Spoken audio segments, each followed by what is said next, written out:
Welcome everybody back to Anchors Away. Today is now Friday when we get this episode up and live for you to watch and listen to. It's going to be a little different of a show tonight. We're just going to keep it a little more casual and just kind of see where the conversation takes us. Of course, we did have the Kraken play, get a Joey Daccord getting his first win in Calgary there as a member of the Kraken and as a professional, I think, as well. And then we got some big time awards coming in for the Seattle Seahawks, 3 of them getting player of the month. So we'll dive into that a little bit. And then, we'll just see where the night takes us here going forward with conversation about the Seattle teams. But it's been a few days now. How's the week been coming into Friday? Yeah, going great. Had a great Halloween. We were fortunate. We actually had kids trick-or-treating around our neighborhood.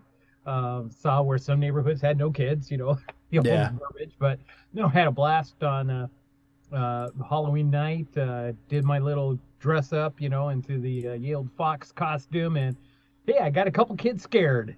There you go. So that was great. So other than that, it's been a little chilly around these parts, but we're kind of in the city of Louisville. We're kind of celebrating the fact they didn't get hit with the tons of sanctions against the basketball team. That's now behind us, and we can move forward. So that's kind of been the big buzz story today around Louisville. So that's behind us finally. So how about yourself? How's things going? Yeah, things are going well. Can't complain too much. Yeah, can't complain too much. Good. Looks like I'll be playing some hockey come January. Oh, really? Yep. Surprisingly, in this area, there are a lot of adult hockey leagues. So wow, I'm going to give that a try. See how that goes. Good luck. Got some things in already, so we're just going to see how it turns out. Awesome. Yeah, so let's kind of just dive into it here then. Would you like to start with the Seahawks or the Kraken? Well, let's go ahead and start with the Kraken. Alrighty. Well, last night when this is up, they are playing the Minnesota Wild currently, at least at this point at 0-0. So we have 5 shots to their 1. So far so good. But the big win came a couple days ago at this point against Calgary, with Matty Beniers, his name once again, picking up the game-winning goal. Nice shot too. Oh yeah, very, very, yeah. He has a knack for the angled shot. Yeah. Where there's like a paper, it's like, I don't know how he's getting the puck in on some of those angles. No, yeah. It's just amazing. Yeah, sometimes it really feels like the goalie has the spot he needs to be in to make the save, and then all of a sudden the puck just slips by. And then to Joey Daccord as well, getting his first professional win in the NHL is great to see. He had a really good game overall. 40 shots against and stopped 36. So yeah, we'll definitely take a 900 save percentage from him. Oh, absolutely. But what a game, just showing that they, going into the third here, they were down, let's see here, what is that? I guess they were tied 2-2 going into the third. But then to get to 3 goals in that third period, that's big. And I think they were actually down at one point in the third also. They were down too. Yeah. So to come back and win the game is really big for them. And I think it's the first time they'd been over 500 this year actually as well. I think you might be right on that. Yeah. Yeah. No, it was a great game. It was just amazing to see them. They got those, the 2 goals that Calgary scored like within 17 seconds of each other. Yeah. Put them down 4-2. Like last year, that was it. Yeah, that would have been the game. The third period, we'll get through it. Different story this year.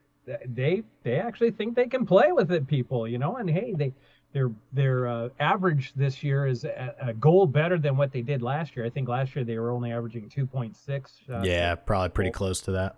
And now they're up to 3.5 goals a game. And so that's made a difference. And who would have known that the acquisitions over the summer would have added that much scoring? But dang. I mean, Bjorkstrand 2 assists, Burakovsky 1 assist, so immediate impact too, like you're saying. Yeah. So it's been fun to see the team. I think I think now that they've kind of gotten a chance to skate together from last year, Beniers has just picked up where he left off last year. I mean, what's he got? Like 9 goals out of 10 games, 9 points out of 10 or something like that. 9 out of 11. Yeah. I mean, if he keeps this up, well, how many games are there? 82 or something like that? Yeah, 9 for 11. He might be, an over 60-point guy this year, which is like, what? Yeah. You wouldn't expect to say that in technically year 2, but it really his rookie season. Oh yeah, absolutely. Yeah. So unbelievable. This team is fun to watch. What was the other stat? Yeah, all 19 players have scored a goal. Oh wow. And all 6 defensemen have scored a goal. Wow. That's huge when you're getting that type of productivity out of everybody up and down that line. That's interesting. Huge. Yeah.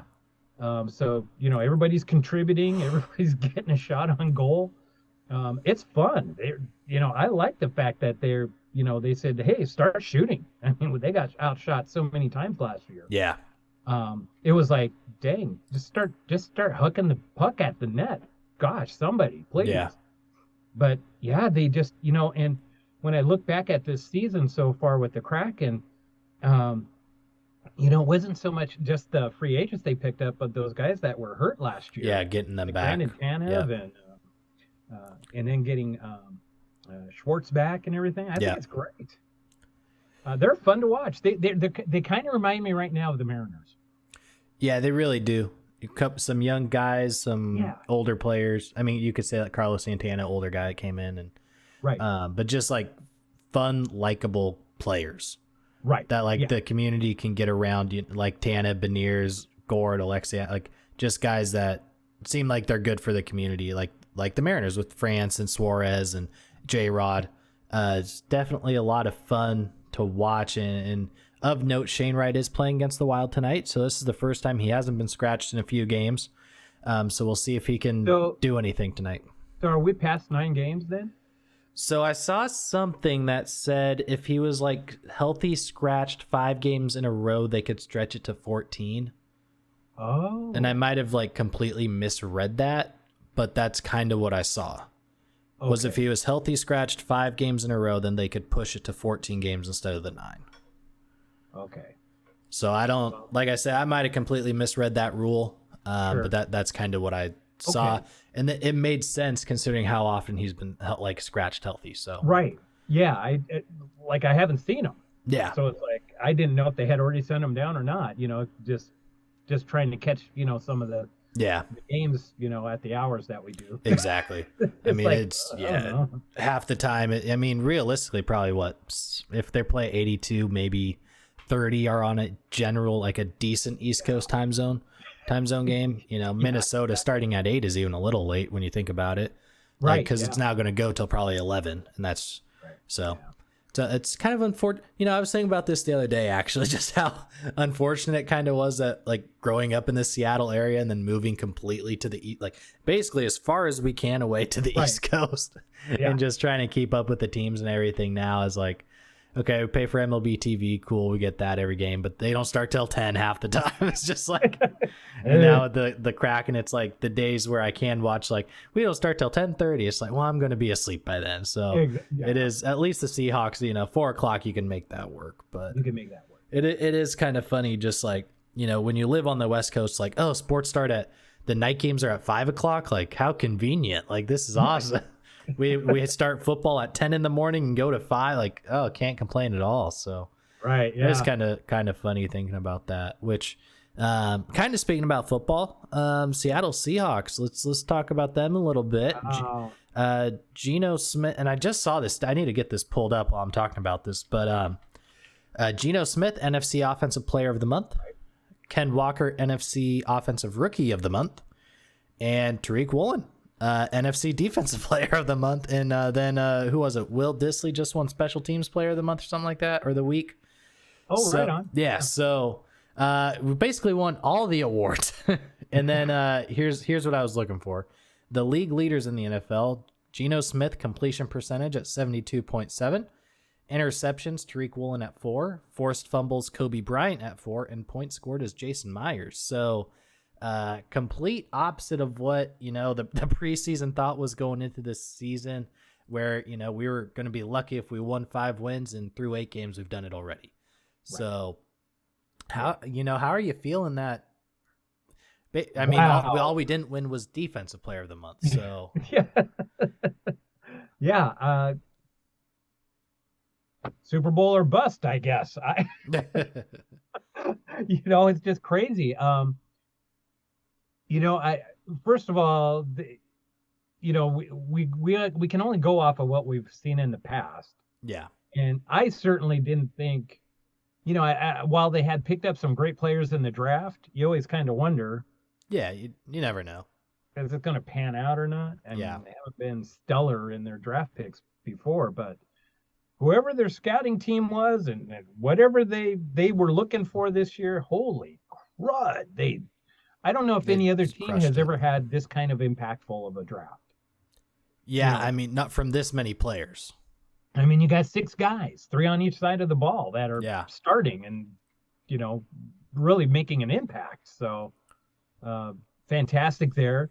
Kind of in a weird way, it's unfortunate, but Rashad Penny going down has helped us move to the next guy. Yeah, you feel bad for him, obviously, because when he's healthy, he's good. He's good, but he just can't stay healthy. And unfortunately, it was a season-ending injury, and I think it's the last. Yeah, I don't think we'll see Penny again. No, especially if Walker can maintain this throughout the whole year, which it seems like he's poised to do. Like he really does seem like a 3-down back. He's blocking, he's catching, he's running. He has this breakaway speed that I didn't know he had. I think he had like 22 point whatever something. 2209. Yeah. Like him and Tariq are basically going step for step with each other. Right. Like it's insane. And the fact he wasn't the first running back taken is kind of interesting to see. I mean, was Breece Hall taken before him? Do you know? I think he was. Okay. So, I mean, it's so fair. Like I could, he was having a great season for the Jets before the ACL, but Ken Walker's he seems like he's on another level right now. Oh, absolutely. I mean, you were only voted the best back. Let's just leave him for the Seahawks to take, who, really, I mean, again, another fortunate drop in the bucket for Pete Carroll to go, oh, Doak Walker award winner? Yeah, come on over. Yeah. And then, that touchdown he had against the Giants where he just stood up the guy. Yes. And just basically walked right past him. Shades of a little, he not only is the guy fast, but he's low to the ground. I mean, he's willing to take on guys and not afraid to blow through the middle of the line and stuff. And I mean, fantastic. I mean, I guess we have to seriously say, okay, we need to win some games in the playoffs, and we might as well go ahead and just get that 4th seed picked up right now with the NFC West. Yeah. I mean, big game this week going against the Cardinals. But going back kind of to Kenneth Walker's the second touchdown run that he had, where he goes to the right, cuts back to the left, and all alone.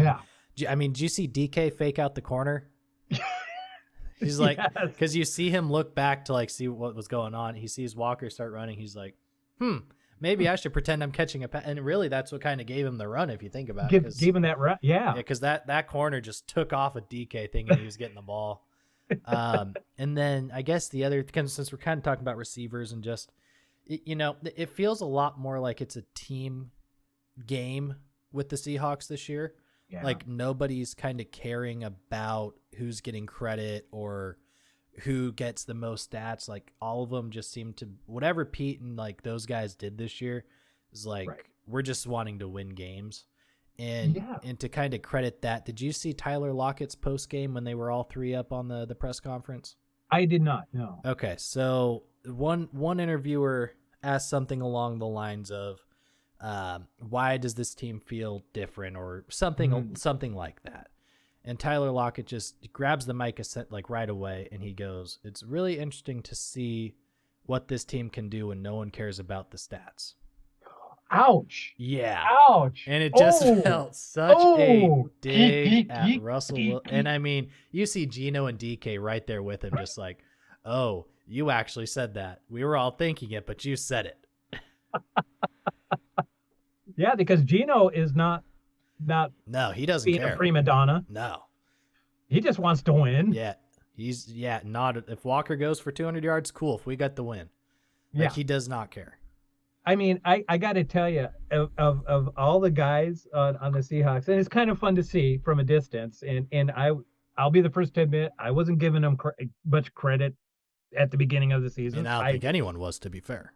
But kudos to Coach Carroll and Gino. Yes. Because they didn't bat an eyelash in the preseason. They didn't, off season, preseason. They just went about their business. Carroll just kept staying behind Gino. He's our guy. Yep. And we're all like going, yeah, well, okay, he's your guy. Whatever. Yeah, like we'll get Drew Lock in there. We'll just move on. So obviously Carroll knew something that the rest of us didn't know about. And it's been interesting seeing how many of the Seattle sports, pundits are changing their tune all of a sudden too, and admitting the same thing.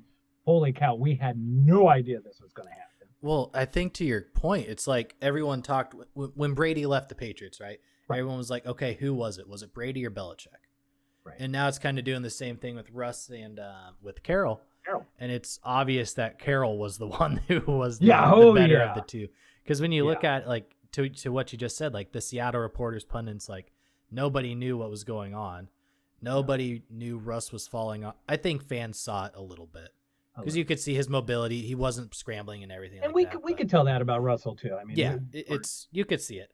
But the fact that Denver was willing to do all they did and give him the massive contract, like the fact Pete Carroll and those guys were able to hide it as well as they did to other teams, like it's pretty impressive, really. Oh, and Pete Carroll is definitely the guy in that relationship. Oh yeah, no doubt about it. Pete Carroll is a poker player. Yeah.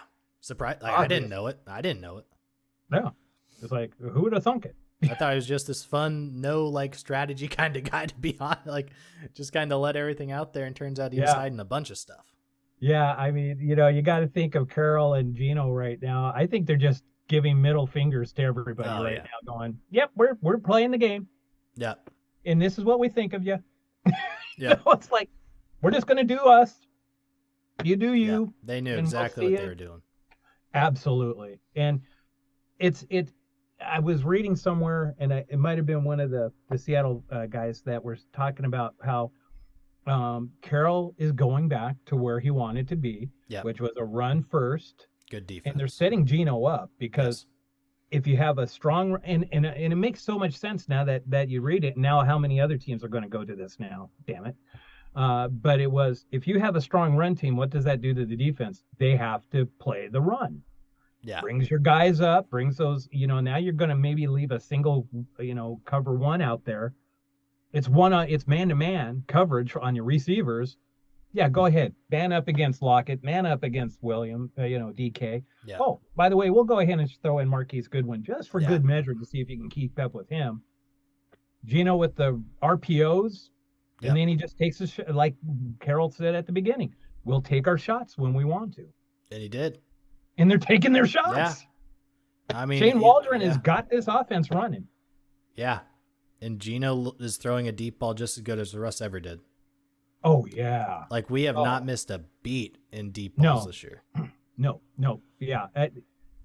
We haven't dropped off. I mean, in fact, dare I say we've improved at the quarterback position this year? I mean, I think a lot of people are saying that, to be honest. I mean, over last year, has to say that. Yeah, for sure. So it's crazy to say that, but wow. I think kind of and I know we're going to run out of time here shortly, so we'll kind of start to wrap this up. But the tough thing for me this year, it was, and I think a lot of people in general, went into the year with absolutely no expectation except the expectation to lose. Right. And now it's like, the expectation is we can make the playoffs. Yeah. And we might even win the division. So if it doesn't happen, it's going to be even like just this like break, Kind of like the Mariners every year, where it's like, oh, we hype them up to be this team, and they always let us down until this past year. But whereas the Seahawks, it was kind of nice a little bit not to have any expectation. You're right. And now halfway through the season, there's an expectation. There is. It's a little. It's nerve wracking. Yeah. But I was at work, and I was, a couple of people know, of course, from Seattle area, and this one guy is a big sports fan. He looks at me and he goes, "Damn, the Seahawks are good this year." I'm like, I know, and that's not what we wanted. Yeah, not at all. He just starts laughing. Yeah. And the funny thing is, he's a Raiders fan. Oh, so I'm like, there are a lot of expectations for that team. Yeah, that we kind of flip-flopped roles on that one. He goes, "Yeah, evidently." Yeah. Yeah. That poor team just can't catch a break. Yeah, I was just kind of looking, since we're at the the 8th game, kind of that mid-mark. What kind of grade would you give them halfway through the year? Oh, an A. An A. I mean, the rookie class has outperformed what anybody thought they would. Well, that's an A plus. Yeah, but I mean the beginning of the year defense was not good. They've really tightened it up.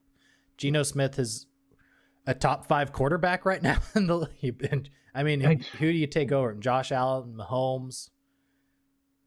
I mean, is there really anyone right now based on his stats and play? Is there anyone really else you take over him? I'm not going to take Rodgers or Brady. No. I wouldn't take Murray, Garoppolo, or Stafford. No.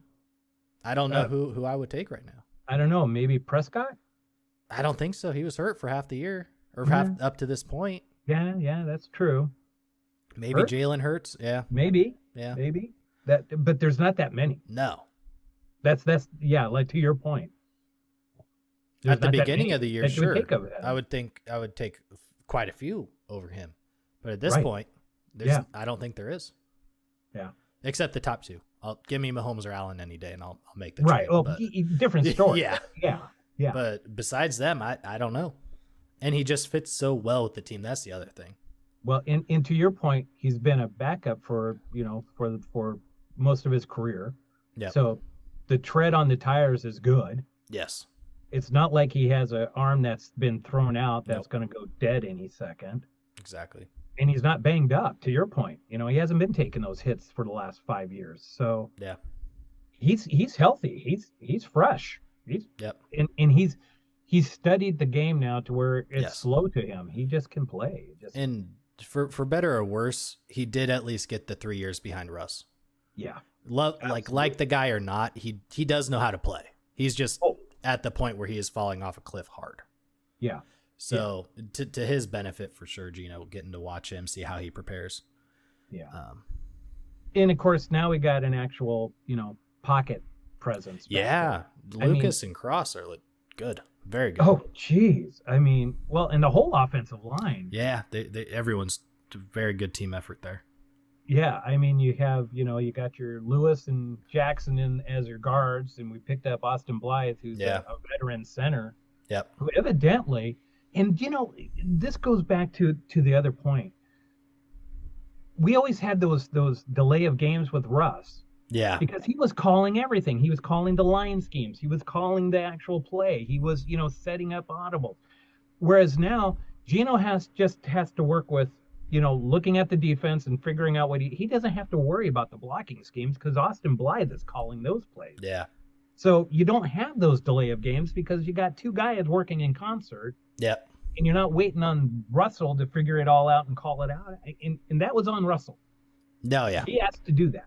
So, I think he was over his head. Use your resources. My God. If your center can call a defense, if he can see what you're seeing, let him call the blocks. Yeah, I mean, I think kind of last point here with the remaining time, but it's not like Justin Britt was a bad center. No, he wasn't. Like why Russ felt like, and I get it, you see that, and he wants to be the best of all time. So you look at the Peyton Mannings, you look at the Bradys, you look at the Rodgers, you look at them, and they're doing all that. So he must assume I have to do all that to be in that conversation. And unfortunately for him, it didn't pan out well. No. But, as much hate as, I don't want to say hate, but just like hindsight's 2020 with Russ, and just kind of seeing where this has turned into, what it has turned into, and seeing what Gino's been able to do. Overall credit to Russ. He brought us a first Super Bowl, went to another one. Could have been we'll get into that another time. If he would have just allowed coach to coach the game, and him to do what was asked of him, he would have eventually gotten an MVP vote. Yep, but he didn't. So he didn't. Gino will probably get an MVP vote at this halfway through the season. He might be the MVP. Yeah, and that's something Russell never had, and I bet you Gino gets one this year when it comes up. He'll at least get a vote. Yep, and that will say a lot.